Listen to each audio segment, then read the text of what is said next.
how to fix direct messages not showing on TikTok. Hello and welcome back everybody. If you want to fix the direct message option not showing on TikTok, in today's video we are going to provide you with a step-by-step guide. So let's get started. So the first thing we can do is we can just go over and update our privacy settings. So open up TikTok for that. And also you do not need to have age restrictions. So you can just go over and look out for the profile option in the bottom right first and go to your profile first.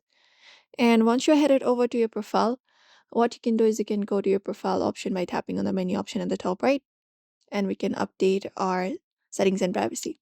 So tap on settings and privacy and look out for direct messages option here.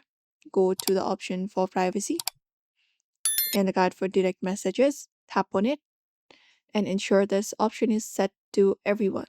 So you can tap on permission settings and you can look out for potential connections and set it to everyone, receive, etc. And same for others on TikTok. Also, you can just go and tap on request or receive.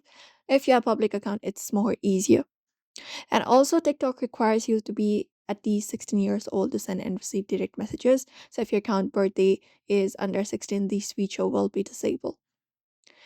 And apart from that, if you're using a business account, what you can do is you can just go over and switch over to a personal account because business accounts may have restricted messaging features for yourself. If not this, we can clear out the cache of TikTok as well. You can hold the application and go to their info. And within the info section, we can go to the storage section and tap on it. And from there, look out for clear cache. Also clear your data if necessary and do so. If none of the above steps work, you can report a problem to TikTok directly and notify TikTok.